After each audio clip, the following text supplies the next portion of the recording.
My fellow citizens, just more than 2 weeks ago, I announced that the Democratic Alliance had negotiated an agreement to enter national government. In terms of that agreement, we helped to elect Mr. Cyril Ramaphosa as President, Ms. Toko Didiza as Speaker of the National Assembly, and the DA's Dr. Anneli Lotriet as Deputy Speaker of the National Assembly.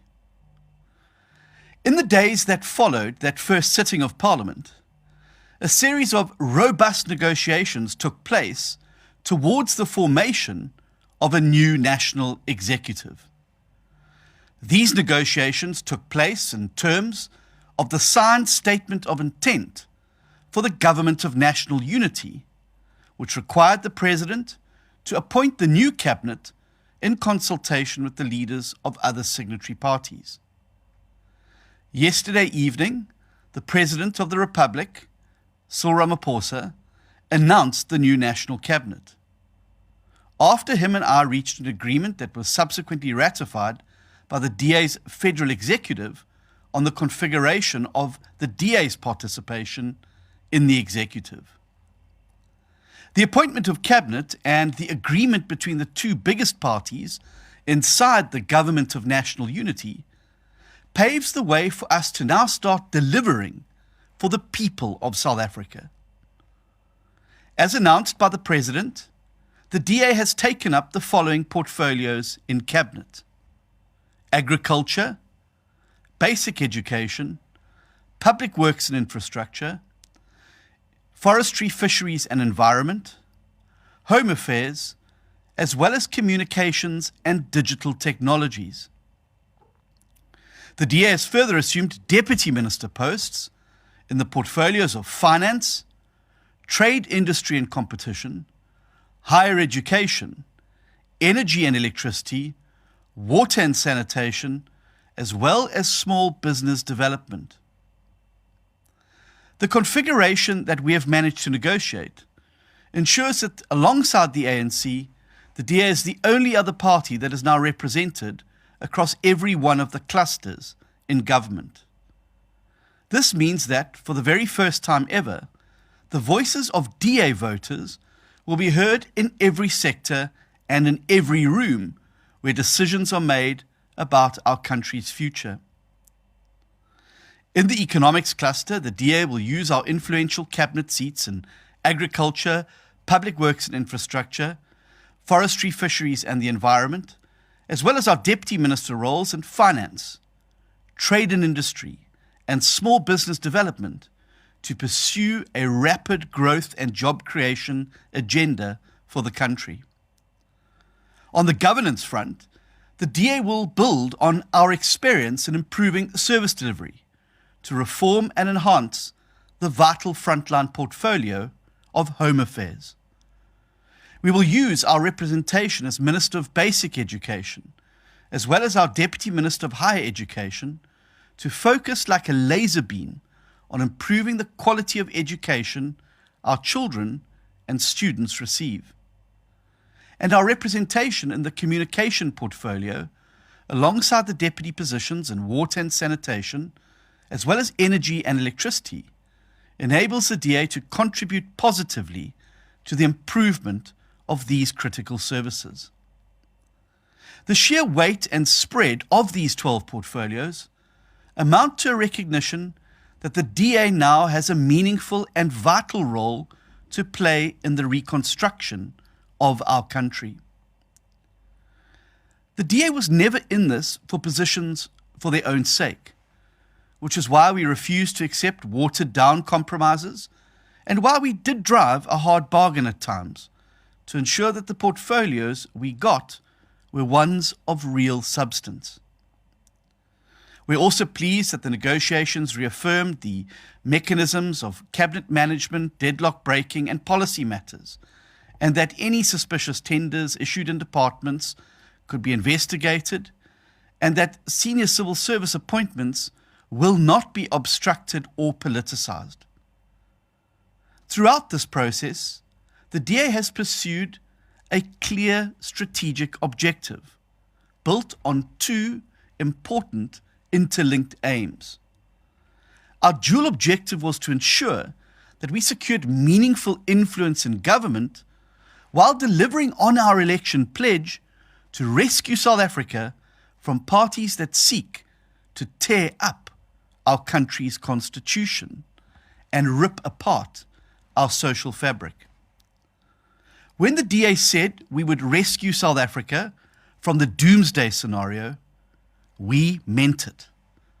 And with yesterday's formation of the new cabinet, DA voters can rest assured that we have kept our word and delivered on both elements of our strategic objective. I wish to extend my sincere gratitude to the DA's team of expert negotiators who have really done their country proud with the work that they have done. With the cabinet now in place, the DA is ready to get to work on what matters most, serving the people of South Africa.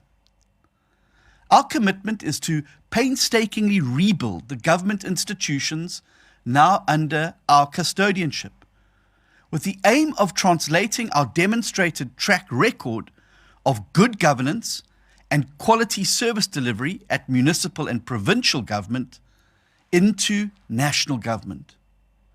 And we will do so because our mission core in the government of national unity is to serve, uplift, and deliver dignity to all the people of our country. I've already told the DA members in cabinet and deputy posts that they carry an enormous responsibility on their shoulders.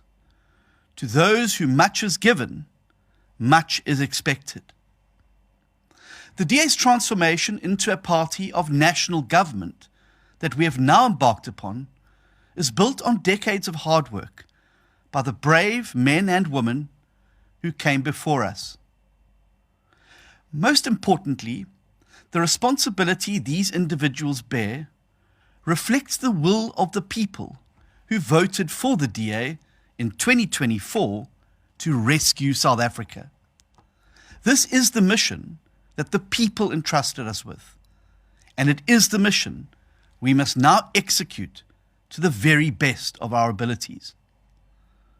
My fellow citizens, politicians and political parties did not create this government of national unity.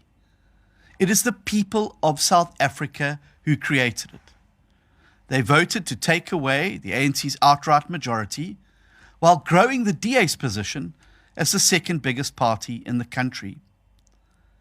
But it is now also up to all of us, including the voters who created this multi-party government, to ensure that it delivers on its promise. Throughout the election campaign, as well as during the negotiations that followed, I made it very clear that the DA is guided by the pledges we made in our election manifesto. These include the urgent need to grow the economy and create jobs, to bring an end to the energy crisis, to combat corruption and maladministration, and to improve the quality of services like education. As the DA now takes up our place around the cabinet table, it is these same priorities which will continue to guide the work that we do in government. But we must not kid ourselves that any of this is going to be easy. And we must not get carried away by the significance of the moment. The truth is that the road ahead will be a difficult one. South Africa has the highest unemployment rate in the world, one of the highest crime rates in the world. Logistics and infrastructure is in an advanced state of decline, and corruption is endemic. None of us should expect that these problems will be simply solved overnight. And none of us should expect that these entrenched problems will be solved by politicians alone. And that is why I am today issuing a clarion call to the people of South Africa. We need your help to get our country moving in the right direction again. While the historic events of the past month have challenged political leaders who respect the Constitution to step up like never before, this challenge must also be met by the rest of society.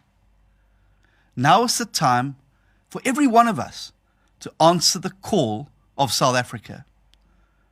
Whether you are a business person, a civil society activist, a union leader, a neighborhood watch member, or simply a citizen with skills or time to contribute, now is the time to reach out to your elected representatives to help us build our beautiful country.